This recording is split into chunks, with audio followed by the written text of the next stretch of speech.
Preciso ter a coluna boa, porque... O que vai ser de mim se eu não tivesse saúde para trabalhar, né? Aí, eu falei isso num dia, eu falei, se amanhã eu tiver... Quando foi no outro dia, era minha folga.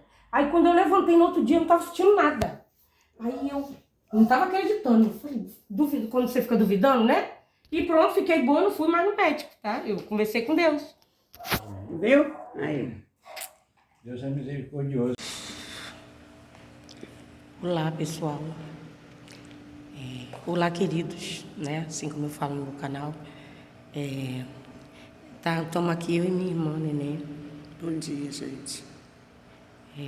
A gente está aqui na igreja. Como de costume, a gente às vezes marca café da manhã. Aí viemos na casa do meu irmão quando ele estava em casa, né, Nenê? Sim. Pra gente tomar um cafezinho. E aí, hoje não foi diferente, a gente resolveu se consolar, né? Então um carro de som passando aqui. E eu mandei zap pra minha irmã falando sobre a nossa dor, né? Que é uma dor. E vendo como é que ela tava, né? E aí a gente resolveu tomar o café e eu já vim subindo pra cá já quando vi a rua que é perto daqui da igreja, a gente tá dentro da igreja. E eu já comecei a chorar, já quando virei a esquina já vim chorando. Depois, quando cheguei aqui, minha irmã já estava aqui na igreja também, chorando, né, Nenê? Aqui na igreja, no lugar onde ele mais amava ficar. Olhando para a cadeirinha onde ele sentava e saber que ele não vai mais sentar. Eu vou entrar aqui, não vou mais ver ele, não vou mais ouvir os conselhos dele. Estamos aqui no momento, na hora da escola dominical, quando dava uma aula especial, com uma sabedoria que só ele tinha, que Deus dava para ele, porque ele não tinha nem o ensino médio, mas ele era muito inteligente. Inclusive, eu estava na casa dele, acho que foi no último dia até, Nenê. Ele me pediu, eu sou formada em português, e ele me pediu, ele, como minha irmã falou, ele não tinha nem o médio. Mas ele sempre foi muito estudioso, muito lia, e como todos, quem o conhece sabe que ele era, assim, falava muito bem, nem imaginava qual a escolaridade que ele tinha, porque ele sempre se preocupou muito em falar bem, em escrever e tudo mais, e era um ótimo professor de escola dominical, lia muita Bíblia, e, assim, muito inteligente em tudo. Então, ele tinha me pedido, no nosso último encontro, foi na noite... De sexta-feira. Que ele faleceu, né? Não, na véspera, né? Ele faleceu já no sábado. Ele me pediu se eu não dava uma aula de português para ensinar as pessoas na igreja, assim, porque às vezes a pessoa não sabe como falar, lugar aonde, umas coisas que são um detalhezinho de português, que ele se preocupava, e mesmo sem escolaridade, e se preocupava com o povo dele, não era de arrogância. Ele disse, Cissa, não tem como você bolar uma aula para você dar? Eu falei, vou ver sim, me fala as dúvidas. Aí ele começou a fazer umas perguntas, minha irmã também, e eu falei, tá bom, eu vou ver. Que aí fala quais são os... Ai, desculpa, minha boca machucada. Quais são as dificuldades e tudo mais. Mas nem deu tempo da gente se organizar e tudo. Mas, enfim, a gente está aqui para agradecer a todo mundo que foi solidário com a gente, que está sendo, e em relação à partida do nosso irmão. E pedir a Deus que abençoe, porque a gente estava aqui conversando. Eu vim para cá, né? Minha irmã já estava aqui chorando no lugarzinho, falou que veio aqui chorar na cadeira, buscar uma garrafa de café que ela tinha deixado aqui. E veio buscar e subiu aqui para olhar, ligou a bomba da igreja e veio aqui, estava chorando na cadeirinha dele, onde ele sentava. E aí eu subi e a gente está se consolando aqui. Então a gente pensou em todo o povo, os membros, amigos, que eram muitos amigos dele. A gente está lembrando aqui do irmão Cláudio, que até passou mal lá, né, que era muito amigo íntimo dele. E sem exceção, que eram muitos. Tinha os obreiros, que eram todos chegados a ele, que ele era um irmãozão para mim, era um pai, para minha irmã também. Ele sempre foi meio que um pai nosso. Nosso mentor espiritual. E inclusive me exortava porque eu estou afastada do evangelho. Da última vez ele falou que era para eu me achegar, que não sei o quê, e falando das coisas todas para mim. Sempre não perdi uma oportunidade de convocar a gente para caminhar. Ainda mais a mim, que era irmã, né? Quem vai querer perder um irmão pro mundo, né? Ele não era diferente de ninguém. Então, a gente começou a ver que tem vários irmãos. A gente gostaria de agradecer, né, Nenê? Porque minha irmã vai falar melhor, porque ela conhece a maioria das pessoas que congrega aqui. Eu conheço também muita gente que eu venho sempre aqui, mesmo sem ser em culto, eu vinha em outras horas. Os irmãos todos me conhecem, eu sei. A maioria, alguns que não, né? E a gente quer agradecer. Inclusive, Nenê, tu quer citar o nome de alguns irmãos? Eu quero agradecer a todos em geral, todos, irmãos. Pastores que foram no enterro, todos. Tem pessoas que eu não vi, porque foi muita gente, mas eu sei que estavam lá. Outros que queriam ir, não puderam ir.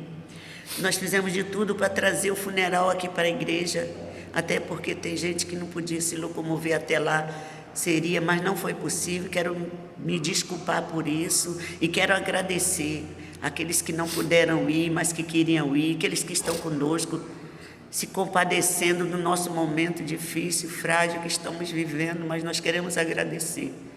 Eu não sabia, eu sabia, mas eu não tinha dimensão o quanto meu irmão era querido, e eu quero agradecer a cada um de vocês, porque vocês que amavam o meu irmão, o amor também é meu, é como se amassem a mim. Muito obrigado, gente.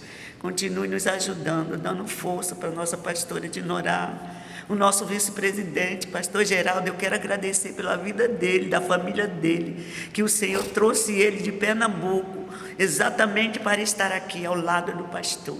Eles se completam. Então, nos ajude a continuar esse legado aqui que Deus colocou em nossas mãos. Orem pelo Ministério Palavra da Vida. Orem para que o Senhor venha continuar conduzindo esta obra. Nos dá sabedoria pastora, ao pastor necessário, ao ministério, à igreja, à liderança de cada departamento, a todos, para que a gente possa continuar esse legado, esta obra que Ele começou e deixou em nossas mãos. Nós possamos, cada um de nós, eu quero pedir, Ministério Palavra da Vida, vamos nos despertar, vamos nos unir, vamos fazer a nossa parte, porque como Deus me deu, Ele me pediu. A última escola dominical ele não pôde dar porque ele estava enfermo, e quando eu cheguei na casa dele para visitá-lo antes da escola dominical, ele estava lá, como de sempre, sentadinho no seu sofá, e disse para mim: Zeneuda, você vai dar aula hoje. E eu, sinceramente, é muito difícil, porque ele é um professor, ele é excelente, mas eu falei com ele: tá bom, eu não vou questionar porque você está doente, por isso que eu não vou falar nada. E Deus me deu a graça, né, de poder estar aqui, e Deus me deu, eu orando e pedindo a Deus, que nós somos a igreja de Deus, e nós, inclusive do Ministério Palavra da Vida, somos um grande quebra-cabeça de Deus. Todos, essa é uma peça individual com seus valores, cada um tem o seu valor. E ninguém é completo sem o outro. Então nós temos que fazer a nossa parte e ficar no nosso lugar. Cada um ajudando o outro e fazendo a obra que o Senhor colocou nas mãos dele e que passou para nós. Então aprove o Senhor levá-lo e que nós possamos entender e não questionar o querer e a vontade de Deus, mas mostrar, como foi dito por alguém lá no velório dele, no culto fúnebre do velório dele, ele disse que ele nos deixou um legado e nós precisamos continuar. Então nos ajude, ministério, estamos juntos, grupo de jovens, irmãs, varões, crianças, vamos nos despertar para fazer a obra que o Senhor colocou em nossas mãos, tá bom? Porque a obra continua. Que Deus nos abençoe, em nome de Jesus. Obrigada por tudo. Inclusive, assim, a gente estava chorando a nossa dor de ficarmos órfãos, né? Porque meu irmão era, assim, um irmão, um amigo, um pai, um pastor, um mentor, era muita coisa. E não era só para nós. Eu sei que muita gente ficou órfã também, com a gente. E eu sei disso e eu quero pedir que vocês tenham força. Assim, o que a minha irmã falou, eu reafirmo, continuem, né? Porque a obra tem que continuar e essa era a vontade de Deus e era a vontade dele também, né? E quero agradecer a todos que vieram nos apoiar, né? A nós, a esposa dele, a Dinorá, minha cunhadinha, os meninos, o Lucas e o Mateus, e meus irmãos, né? Que nós éramos 5, inclusive, quem já viu aí, eu já postei uma foto de nós 5. Eu só tinha uma de nós 4, depois eu resgatei uma aqui com nós 5. Então nós somos 5, nós éramos 6, que era mais velha, só que há muitos anos minha irmã já faleceu. E agora nós éramos 5. E agora a gente perdeu mais um pedacinho da gente. E a gente se sente órfão, e eu sei que muita gente está se sentindo órfão, né? Os irmãos aqui que congregavam com ele, que eram filhos, irmãos, amigos e tudo mais que eu não sei nem mensurar aqui. Então, sintam-se abraçadas, a gente quer agradecer de coração e que Deus abençoe a vida de cada um, né? E muito obrigada, por mais que a gente possa falar, não tem como, vai sempre ficar faltando alguma coisa. Obrigada a todos pelas palavras de amor, de carinho, que dispensaram para a gente os apoios. Assim, eu não consegui ver muita gente lá, porque eu não saí de perto. Não era dele, né? Era do corpo dele, mas foi o modo que eu pude me expressar, então eu não vi muita gente, mas agradeço a todos. Minha irmã já viu mais um pouquinho, né, Nenê? Então, Obrigada, gente, muito obrigada. Foi muito lindo, embora aquele momento triste, mas foi muito lindo ver o apoio de cada um de vocês. Obrigado, pastores, que vieram de longe prestar sua solidariedade. Muito obrigado, obrigada mesmo. Amém. Muito obrigada. Muito obrigada, fiquem com Deus. Fica com Deus. Tchau.